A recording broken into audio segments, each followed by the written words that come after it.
Sir నమస్తే అండి. చెప్పండి. ఏం పేరు సార్? యాకే దూదిగాని యాకే ఏం చేస్తుంటారు మీరు? మేస్త్రి పని చేస్తా. సో ఎక్కడ సార్ ఉండేది ఎక్కడ? ముత్తారం. పాలకుర్తి నియోజకవర్గం. అవు. సో మేస్త్రి పని చేస్తారు కానీ ఫస్ట్ మిమ్మల్ని ఒక క్వశ్చన్ అడుగుతా. ఎందుకంటే ఇప్పుడు కాంగ్రెస్ ప్రభుత్వం వచ్చినాక ఇందిరమ్మ ఇల్లు ఇస్తా అని చెప్పేసి అంటుంది. ఈ అవుతున్నాయా కన్స్ట్రక్షన్? అవుతున్నాయి, నేనే కడుతున్నా కదా. వస్తున్నాయి. మీది ఏ మండలం కిందకి వస్తారు? పాలకుర్తి మండలం. ఎట్లా సార్ అంటే మీ ఏరియాలో ఎట్లా ఉంది అభివృద్ధి కావచ్చు? పర్వాలేదు. ఎమ్మెల్యే ఎవరు తెలుసా? యశస్విని రెడ్డి ఎట్లుంది పాలన? ఎట్లా పాలన పర్వాలేదు. దాకరావు కూడా మంచి పని చేసిండు. ఆయన కూడా చేయలేదని అనొద్దు కానీ ఓకే, ఇక్కడ ఏరియాలో ఆయన పనులు చేయలేదని మేము అనొద్దు. చేసారు, బ్రహ్మాండంగా నడుస్తుంది, చేస్తారు. సో ఇక్కడ ఇప్పుడు కాంగ్రెస్ ప్రభుత్వం ఉంది, ఇంతకుముందు బీఆర్ఎస్ గవర్నమెంట్ ఉండే. సో ప్రజాపాలన అంటా ఉన్నారు, 6 గ్యారెంటీలు అన్నారు. ఏంటి పథకాలు అనేవి ప్రాపర్ గా జనాలకు మామూలు అయితేనే ఉంటాయి. అవి అన్ని వాళ్ళు చెప్పిన అన్ని కావు, వీళ్ళు చెప్పిన అన్ని కావు, అయితేనే ఉంటాయి, సరిపోయినాయి. అంటే ఇప్పుడు మీ ఊర్లో ఏమైనా సమస్యలు ఉన్నాయా? ఇప్పుడు రోడ్లు కావాలి, మా ఊళ్ళో మంచిగా ఉంది. ఇండ్లు వచ్చినాయి, 23 ఇండ్లు వచ్చినాయి, మంచిగా ఉంది మా ఊళ్ళో. సో మొన్న సర్పంచ్ ఎలక్షన్స్ జరిగినాయి కదా, సో ఎట్లా ఉండే? దాంట్లో గెలుపు అనేది సమాజం. సమస్యలు అంటే ఇప్పుడు కారణాలు అంటే ఇప్పుడు అవన్నీ చెప్పొద్దులే అది. అన్న నమస్తే. నమస్తే అన్న. ఏం పేరు అన్న? ప్రణీత్. ప్రణీత్ గారు ఏం చేస్తుంటారు? Auto driver. Auto driving. ఎట్లుంది డ్రైవింగ్ ఫీల్డ్? ఎట్లుంది అసలు? డ్రైవింగ్ ఫీల్డ్ బాగానే ఉంటుంది మాకు. ఎప్పటి నుండి డ్రైవింగ్ చేసేది? 2003 నుంచి. బాగానే దాదాపు 20 సంవత్సరాలా? 20 సంవత్సరాల పైన. అంటే ఇన్కమ్ సోర్స్ ఉంటుందా? ఇక ఉంటదంటే ఒక రోజు ఉంటది, ఒక రోజు ఉండదు. దానికి రెగ్యులర్ గా ఉంటదని మనం అంతగా నమ్మకంగా చెప్పలేము. సో ఎక్కడ ఉండేది? ఎక్కడ మీరు? వావిలాల.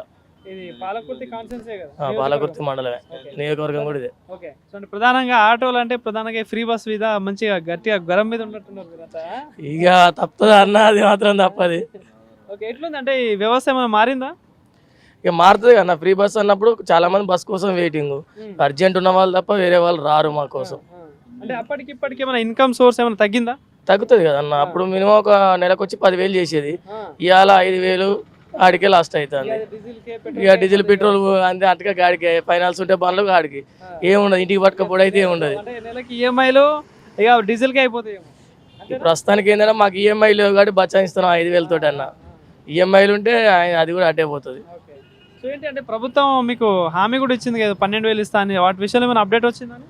ఇంతవరకు అయితే ఏం లేదన్న, మాకు అప్డేట్ లేదు, ఏం లేదు. అనడం వరకు తప్ప ఇవ్వడం లేదు, ఏం లేదు. సో ఎట్లా అనిపిస్తుంది అంటే ప్రభుత్వం పాలన ఎట్లా అనిపిస్తా ఉంది? ఇక దాని గురించి మేమేం పట్టించుకోమన్నా, ఏదో రోజు రొక్కం అన్నట్టుగా మాది ఉంటుంది తప్ప ప్రభుత్వాలతోటి మనకు పని లేదు.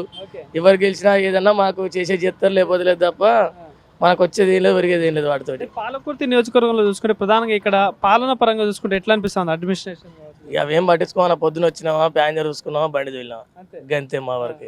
అంటే ఇప్పుడు మొన్న ఎలక్షన్స్ అయిపోయినాయి, సర్పంచ్ ఎలక్షన్స్ రిజల్ట్స్ కూడా అటు ఇటు వచ్చినాయి కదా. సో ఎట్లా ఉంటుంది ఇక్కడ ఎమ్మెల్యేపై వ్యతిరేకత ఉందా? ఎట్లా ఏమైనా పాలన పరంగా ఎట్లా నడుస్తుంది? ఒకటే చెప్పినా కదన్న, ఈ పార్టీల గురించి అయితే మనకు తెలియదు. మనం ఒకటే పని, ప్రజల ఒపీనియన్ ఉంటుంది, అది ఎవరు గెలవాలి ఎవరు ఓడిపోవాలని ప్రజల ఒపీనియన్ ఉంటుంది, కానీ మనం అయితే ఏం చెప్పలేం కదా దాంట్లో. ప్రధానంగా ఇప్పుడు పాలకుర్తి టౌన్లో ఏమైనా మార్పు ఏమైనా కోరుకుంటున్నారు అంటే అభివృద్ధి విషయంలో కావచ్చు, ఏమైనా సమస్యల విషయంలో కావచ్చు, ఇంకేమైనా చేయాల్సిన ఉందా పాలకుర్తిలో? చాలా ఉందన్న, చాలా ఉంది చేయాల్సింది. ఏంటి అంటే ప్రధానంగా ఇప్పుడు అంటే విద్యా వైద్యం పరంగా ఎట్లా ఎట్లా ఇక ఏం తెలియదు అన్న, వీడి వరకైతే మనకు తెలిసింది మనం చెప్పినాం. సో ఫైనల్గా ఒకటే, ఇప్పుడు ఇంత ముందు ఎమ్మెల్యేకి ఇప్పుడు ఎమ్మెల్యేకి ఏమైనా పాలన పరంగా ఏమైనా డిఫరెన్స్ కనిపిస్తా ఉందా? కొంచెం ఉంది అన్న. అప్పుడు మంచిగా అనిపిస్తుందా, ఇప్పుడు మంచిగా అనిపిస్తా ఉందా? అంత ముందే బాగుండే. ఓకే. సో పైన ప్రభుత్వం మళ్ళీ ఏ ప్రభుత్వం వస్తే బాగుంటుంది అనుకుంటాను?